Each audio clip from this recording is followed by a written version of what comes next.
In the beginning was the Word, and the Word was with God, and the Word was God. Amen. Please be seated.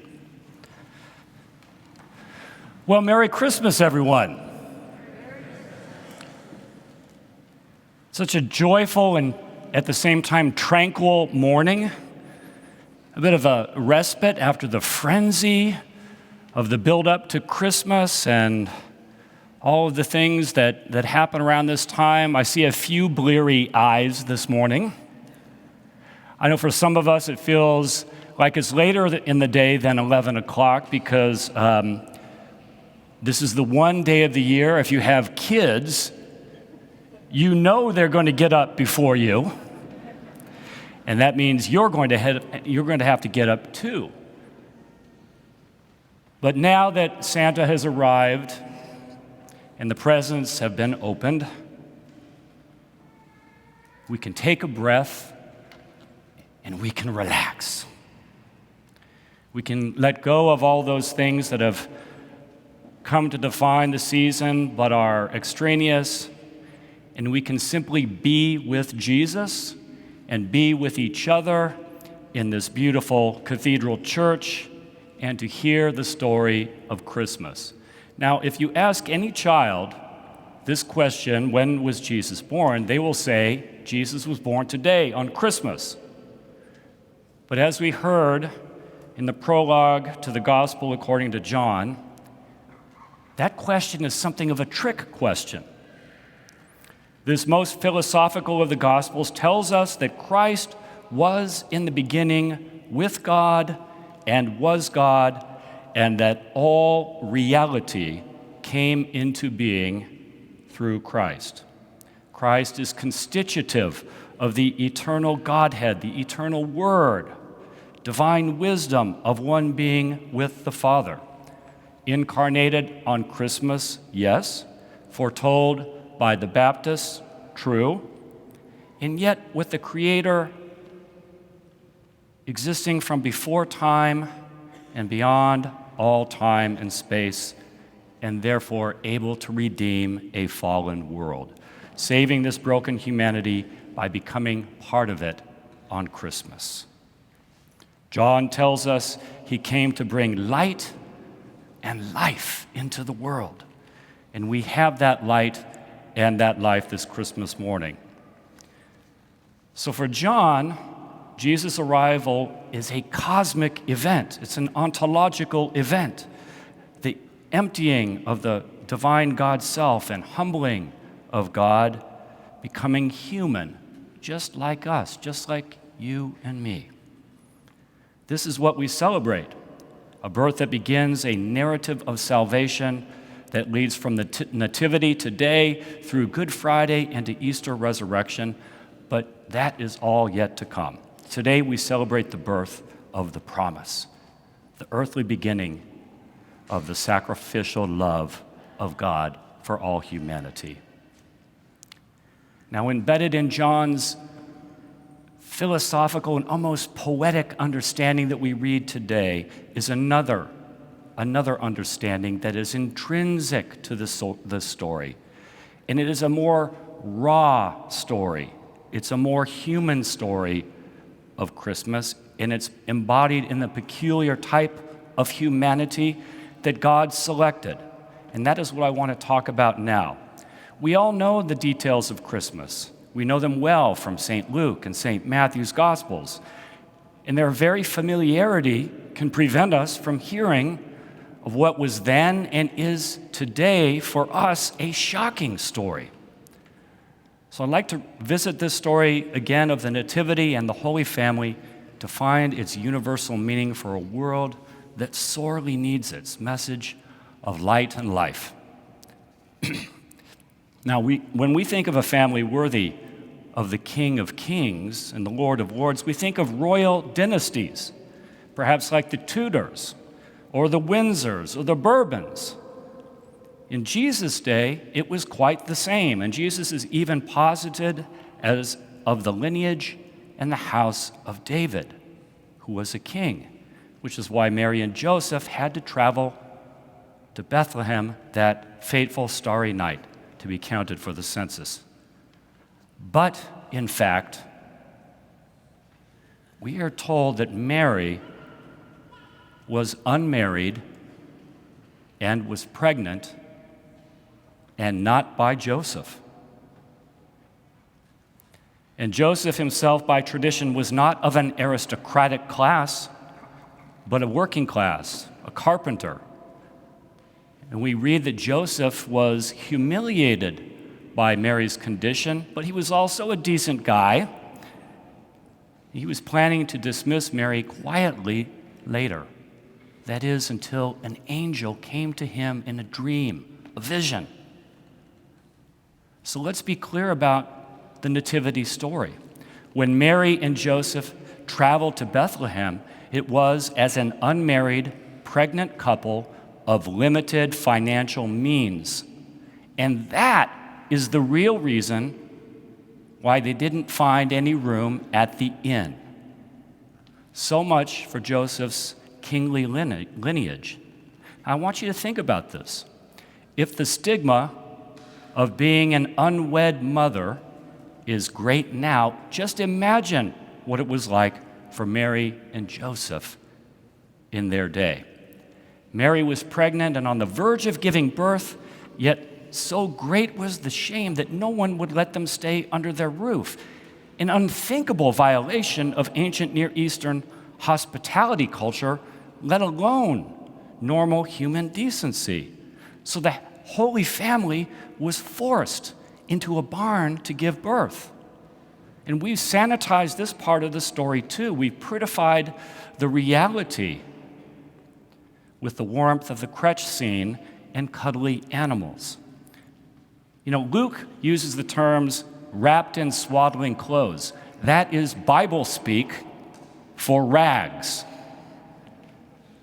Laid in a manger, that means placed in a trough for feeding animals. So when I imagine the reality of this scene of the birth of Jesus, my mind goes to my own grandmother's story, my grandmother Minnie, who during World War II, even though an American citizen and only a girl, was rounded up with 120,000 other Japanese Americans on the west coast of the U.S. and incarcerated behind the barbed wire of a so-called internment camp. She and her sisters were initially placed behind barbed wire at the Puyallup racetrack outside of Seattle.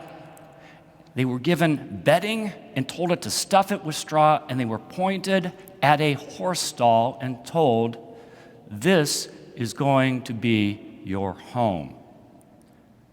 Now, Grandmother Minnie lived to almost 100, but she never got that smell and the indignity of the horse stall out of her head. So this is the reality. This is what Jesus was born into. But it is at this very point, in this very humble person and family and circumstances, that John tells us light and life are delivered into the world. And don't forget the reason for their sojourn to Bethlehem. There was a census that would later in the Bible narrative be used to track down and kill every male child under the age of 2 because of the prophecy given to King Herod that a king greater than him, greater than all others, would be born. And so in the Matthew version, Joseph is given another dream. He's warned of Herod's bloody intentions. So he and Mary and the baby Jesus flee to, of all places, Egypt, that land of Israel's historical bondage, just to get out of Herod's sphere of influence. That's how bad it was. It was so bad that Jesus, Mary, and Joseph had to go back into Pharaoh's land. So Jesus and the Holy Family were, on top of everything else, refugees. They seek asylum from a genocidal Roman government and a tyrant king. They are poor, They are homeless. They are publicly outcast, and they are morally shunned. And this is the message at the heart of what we celebrate today, that it is this family, of all families in the world, God chose to be family for God's Son. God could have chosen the rich, the powerful, the connected. Instead, God sends Jesus to begin life in this vulnerable and most precarious of situations. Jesus begins his life as he lives his life, a life along the margins, a life of solidarity with the disenfranchised and the despised. Why? Because Jesus is one of them. He brings gospel light and life to a broken world. And he preaches, as he grows, a beatific message of hope, where the lowly will be raised up, the merciful will receive mercy, the persecuted will see justice, and the peacemakers will be granted peace. You know, some people disparagingly refer to this way of thinking as the social gospel. Even last week, perhaps you read the column in the New York Times saying that this very form of religious faith and even mainline Christianity is going away. Well, I don't call this the social gospel. I call it the gospel. This is the gospel.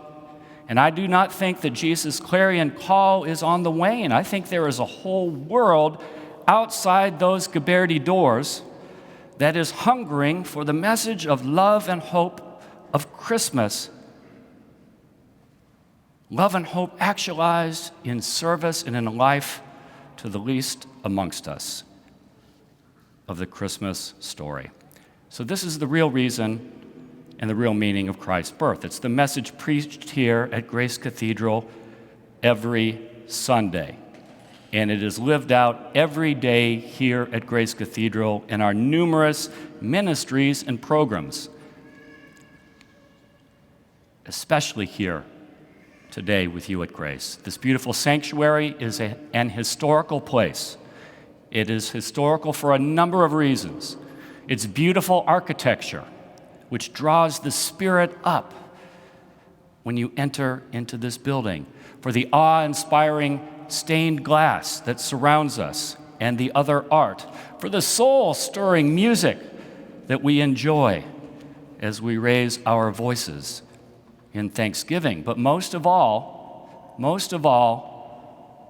this has and always will be a pulpit and a place of radical inclusion, with a message of hope that life and light are found in Jesus. And we will preach that message when it is not popular and when it is not easy, especially when it's not popular and when it is not easy. Now, the church and Grace Cathedral do not have all the answers. We read the news and we know that we inhabit a complicated and sometimes treacherous world. Now, reading the infancy narrative with fresh eyes, we see that it was the same for Jesus right from the very start. Nothing new under the sun, as Ecclesiastes says. And yet, because of Jesus this morn, we have that illumination of light and life. Christmas has established it this morning and instituted eternity as our guide. Jesus points a way. He embodies a way of life, one of compassion and empathy. He points to vulnerability and openness to others as a way of life, to a beatific world that is implicitly here now, where the lowly are raised up and where there are no insiders and outsiders, just one inclusive human family united under Christ's love. So this peaceful Christmas morning, I invite all of you online and here present to join us every week at Grace Cathedral, where we are all imperfect seekers of the just kingdom that Jesus not only preached, but was born into this day. Let's walk the life of faith together, day by day in 2023, and let's lift each other up when we stumble. I wish you this morning a very Merry Christmas. Amen.